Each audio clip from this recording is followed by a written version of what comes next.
جنگ یرموک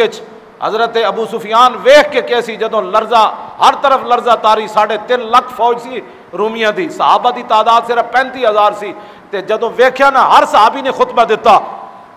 تاکہ مسلمانوں دے جذبے بلند رہن۔ آخر جدوں حضرت ابو سفیان ویکھیا کہ گل نہیں بن رہی تے آپ نے فرمایا ھذا رسول اللہ، فرمایا پریشان کیوں ہو، یہ رسول اللہ بھی جلوہ کر رہے ہیں یہاں، یہ ھذا اشارہ قریب واسطے، ذالک کیوں جی مولانا، یہ عربی دا قاعدہ ہے، ذالک دور واسطے، وہ رسول اللہ، یعنی یہ نہیں تھا کہ بھائی رسول اللہ اپنے روزہ انور کے اندر جلوہ گر ہیں، وہ دیکھ رہے ہیں مدد ہوگی، کہا نہیں نہیں نہیں، ھذا رسول اللہ، میں اپنی آنکھوں سے دیکھ رہا ہوں رسول اللہ کو یہاں کھڑے تھے۔ اینج عیسائی انجیل لے کے انہوں دے پادری تے پوپ اپنی فوج دے اگے اگے اچھی اچھی آواز نال انجیل پڑھ رہے سن، تے معاذ بن جبل جدوں ویکھیا تے کہا یا اللہ اے کی بن گیا،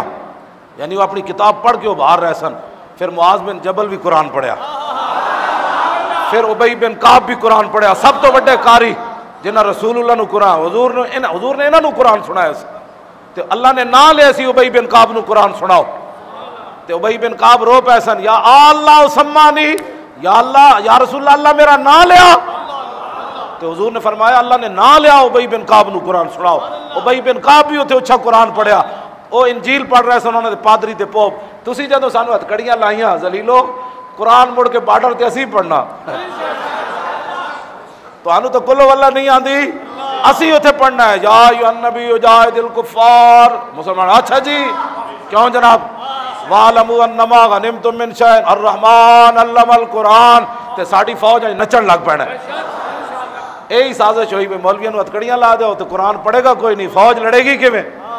فوج تے لڑنا ہے ساڑھے کہنے تے اسی کہنا ہے، اوہ صحابہ تے بند بند کے سمندرہ میں گھوڑے سٹ دیتے، اوہ عقبہ بن نافع سمندر وچ گھوڑے دائے صحابی رسول گھوڑے ڈبن لگ پے، آپ نے انج ویکھیا یا اللہ سمندر راہ نہیں دیندی ورنہ اسی پار ہو جانا سی، کیوں جی ایتھے اقبال بولیا کہنے لگا دشت و دشت دریا بھی نہ چھوڑے ہم نے اور بحر ظلمات میں دوڑا دیے گھوڑے ہم نے، اے اساں بیان کرنا ہے۔ سعد ابن ابی وقاص دریائے دجلہ دے سامنے کھڑ کے فرماؤ دجلہ اسی پار جانا ہے، یہ گل اساں بیان بارڈر تے کرنی آ، تسی مولویاں دے کھاڑا چھڈو تہاڈی مہربانی، ویسے ہتھکڑیاں بھی لگی ہون گیاں پھر بھی اسی گل یہی کرنی، این جی اوز تے بیٹھ کے بکواس کرنے، فوج دے خلاف بھونک دین، ملک دے خلاف بھونک دین، ہاں جی اسلحے دے خلاف بھونک دین کہ پاکستان کو اسلحہ نہیں بنانا چاہیے، فلاں نہیں بنانا چاہیے، اسلحہ بنان دا تو اسلام حکم دیتا ہے، لیکن میں الحمد تو لے کے والناس تک سڑکاں بنان دا اسلام نے حکم نہیں دیتا۔